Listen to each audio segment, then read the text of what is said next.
Dr. Casper here, and welcome to The Political Scientist. Hi there, and welcome to The Political Scientist. This is Dr. Casper. Today bringing you an interesting topic. Is the Kenyan diaspora relevant, especially when it comes to domestic matters and domestic policy?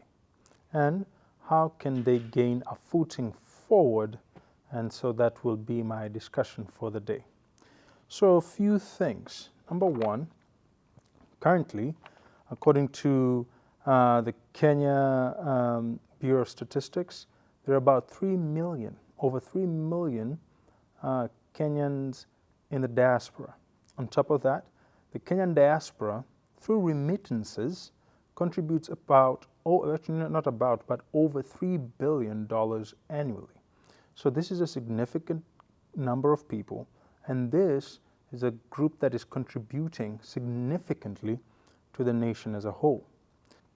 Now, what are some interests that I think the diaspora has? A couple of them I think I can summarize are one of the things is there is no simplification of the paperwork procedures and methods, and therefore it shows that we need alternative methods. The way to do paperwork has to make sense to the diaspora. That makes sense for people who are living abroad and spread around in different countries. Most recently, I can call it the Dallas fiasco, or the chaos in Dallas, where you had two representatives trying to do all the paperwork for people across Texas, which Texas is the size of Kenya for those who don't know.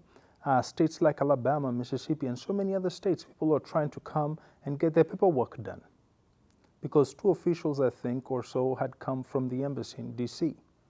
And so it shows the dysfunction in the registration of papers.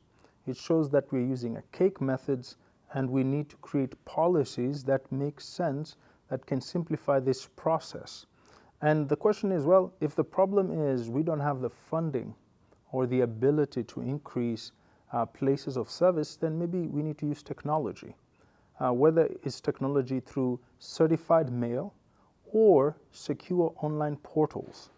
We need to take advantage of a new type of policy that is beneficial to the diaspora. Where in the world are some of these diaspora members supposed to find an ID that belonged to their parents? So that's number one. The diaspora is in desperate need of simplification of paperwork. Paperwork shouldn't be this much of a headache. And I'll tell you, it is very much a headache. The ability to vote. Just because you have the constitutional right to something does not mean that you necessarily get to enjoy it if there is no access. And so there's a necessity to provide access in voting and registration. And so, again, it goes back to the same challenge of paperwork. We need systems that make sense to the diaspora. Whether this means using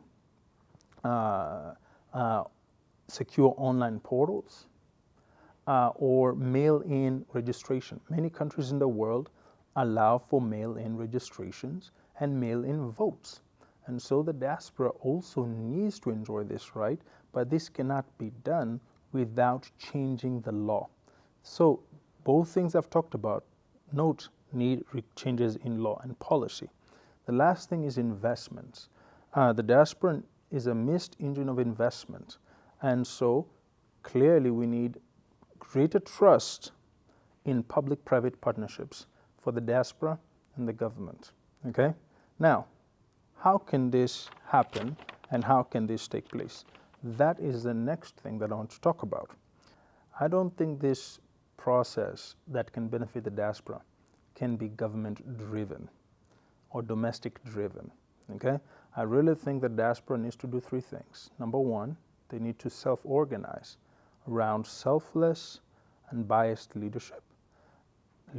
Second, the diaspora needs to organize and mobilize resources. It's going to take resource mobilization for the sake of lobbying for policy changes. And three, creating political opportunity structures that push the type of policies that make sense to somebody living abroad. Now, how do you create political opportunity structures? Let me explain. This can only be done through representation in two places. The first type of representation has to happen in the executive branch. Right now, a lot of policies that have to do with the diaspora are figured to be for the Foreign Affairs Secretariat. And so people just say Foreign Affairs will take care of it. But the challenge is Foreign Affairs departments are normally created and geared towards an outside-looking perspective. In other words, representing Kenya to the world. The challenge is the diaspora requires representation from the outside in. And therefore, I argued that there's a necessity for an outside-in representative. Therefore, I think there should be a cabinet-level position that is independent of any other cabinet position or cabinet department that solely represents the diaspora.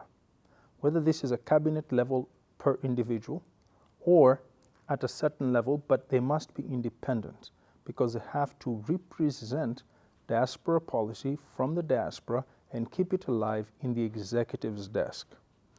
The second thing, or the second place of representation, is in the legislative branch. As I've said, the Senate has already discussed and passed or pushed a bill to get investment from the diaspora in terms of money. So I really think the true representation should be in Senate. I think there should be 2 senators that represent the diaspora in the Senate. We already have the Senate representing special groups. For example, we have a youth senator. That tells me that senators represent special groups and counties. Therefore, the diaspora being a special group of about 3 million individuals constitute the need of at least 2 senators. If there are at least 2 senators who can represent the diaspora's needs, then those 2 will be responsible for pushing the type of policies that I was talking about. But this can only be done through heavy lobbying, heavy organizing, and pushing for there to be legislative changes that can provide for these 3 core positions. Then, if that is done, then we can talk about a Kenya Diaspora Investment Bank. The diaspora needs trust, secure, and professional ways to invest their money. There's a reason why, even when you land at Jomo Kenyatta International Airport, you are treated like sometimes a foreigner as you go in your own country. I remember one time I was stopped and I was told to put my bags on the side for them to be searched. When I asked the border security person why I was being checked while watalii and tourists and Americans and European-looking individuals were being allowed to enter, the person candidly told me that they don't stop them because they're tourists and they look like they're bringing money into the country. Consider that. You're going into your own house, into your own country, and you are searched. You are treated in a very interesting way. While foreigners who look like tourists are allowed to stroll in your country like kings because you don't have power, because you're not organized, and because policies are not on your side. These are a few things to consider as a Kenyan diaspora. Does a Kenyan diaspora matter? Only if they choose to matter. This has been a few minutes with the political scientist, Dr. Casper. Until the next one, bye-bye.